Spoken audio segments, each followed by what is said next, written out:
আমি প্রথমে প্যানটা বসিয়ে দিয়েছি, এবার এই দুধটা এতে ঢেলে দিচ্ছি। দুধটাকে ভীষণ ভালো করে জাল দিতে হবে, নাড়তে নাড়তে নাড়তে নাড়তে একদম অনেকটা প্রায় ক্ষীরের মতো হয়ে আসবে, তত পর্যন্ত আমাদের জাল দিতে হবে। নমস্কার, আজকে আমি কেশর কুলফি নিয়ে এসেছি। তবে কেশর কুলফিটা আমি একটু আমার মতো করে বানাবো। তো বানানোর জন্য আমার যা যা জিনিস লাগবে সেগুলো নিয়ে নিয়েছি। তার মধ্যে দুধ অলরেডি বসিয়েছি, দুধটা খুব ঘন করে জাল দেব। আর এখানে নিয়েছি গোবিন্দভোগ চাল, 1 মুঠো গোবিন্দভোগ চাল আমি ভিজিয়ে রেখেছি। এখানে আছে পেস্তা, এখানে এলাচ, এখানে স্যাফরন, এটা অ্যালমন্ডস, আর আছে কাজু। আর এই জিনিসটা দেখো, এই যে নলেন গুড়, যেটা আমি সারা বছর ফ্রিজে সংরক্ষণ করে রাখি, এটাকেও আমি কাজে লাগাবো। চলো তাহলে ঝটপট শুরু করি। দুধ বসিয়ে দিয়েছি, দুধটা জাল হচ্ছে। দেখো, তার মধ্যে আমি যে কাজটা করে নেব সেটা হচ্ছে, এই যে বাদামগুলো এখানে নিয়েছি, এই বাদামগুলো আমি সব কুচো কুচো করে কেটে নেব। কেমন?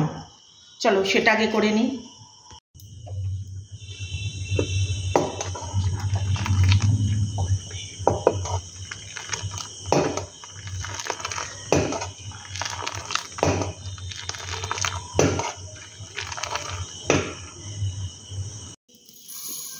চিনিটা একটু গুঁড়িয়ে নেব।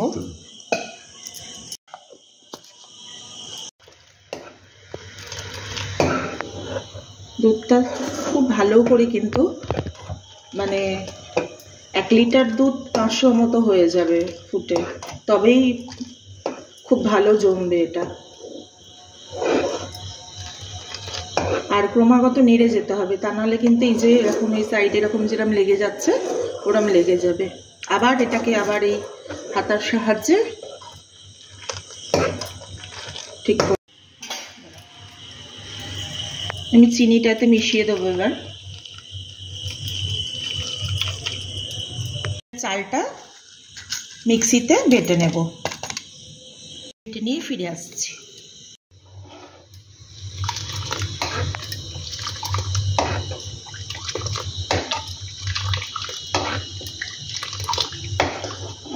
এবার একে একে সব বাদামগুলো আমি ছোট ছোট টুকরো করে একদম কুচো কুচো করে কেটে নেব।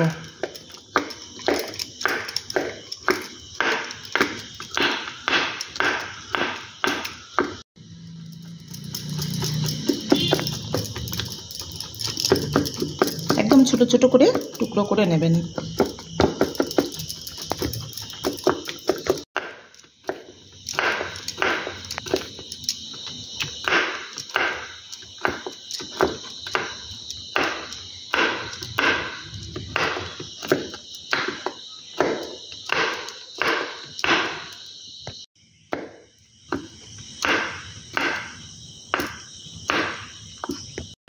এবার এটা কাজু, এটা অ্যালমন্ডস, আর এটা আবার পেস্তা কাটছি। আর চিনি দিয়েছি, সে তো ফুটছে। এবার চালটা দেব, যে চালটা মিক্সিতে পেস্ট করলাম ওটা দেব। আমুল মিল্ক পাউডার নিয়ে নিলাম। দেখো দুধ কতটা ছিল, এই উপরটা দেখলেই বুঝতে পারবে। আর দেখো কতটা হয়েছে, কতটা দুধ কমে গেছে। এই দুধটা গুলে নেব, এই দুধটা এতে ঢেলে দেব। চালের পেস্টটা দিয়ে দেবো আস্তে আস্তে।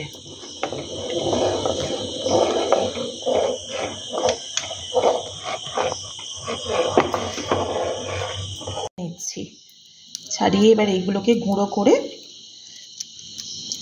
দুধের মধ্যে দিয়ে দেবো।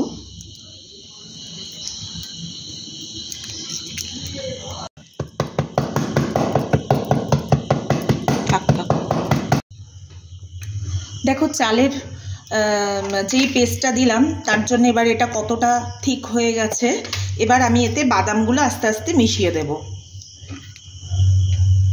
বাদাম, এলাচের গুঁড়ো, মানে যত রকমের বাদাম নিলাম সব বাদাম, এলাচের গুঁড়ো সব মিশিয়ে দিলাম।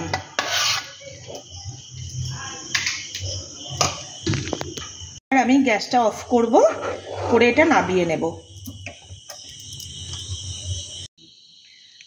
এটা একটু ঠান্ডা হয়ে এসেছে। আমি এখানে একটা বাউলের মধ্যে নিয়ে নিয়েছি, আর এখানে এই কন্টেনারের মধ্যে একটু ঢেলে নিচ্ছি।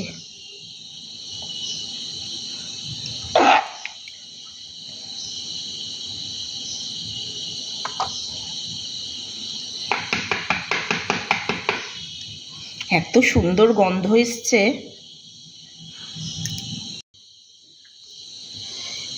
কন্টেনারের মধ্যে নিয়ে নিচ্ছি। এবার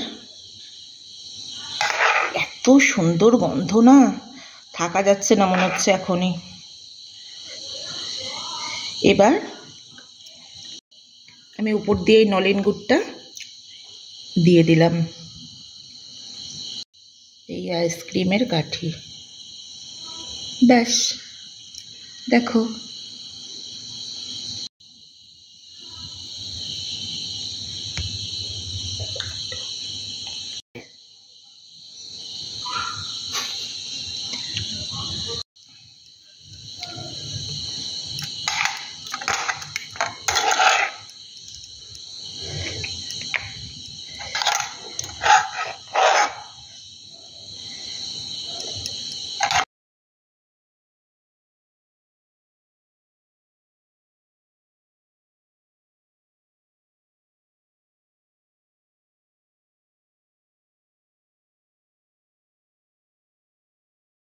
বন্ধুরা, এবার এটা রেডি হয়ে গেছে।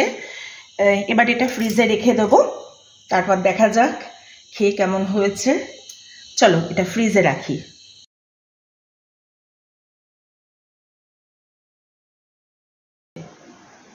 কুলপিটা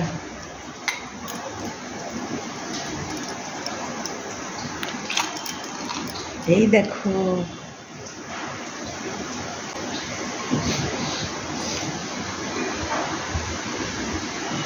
আর এটা দেখি,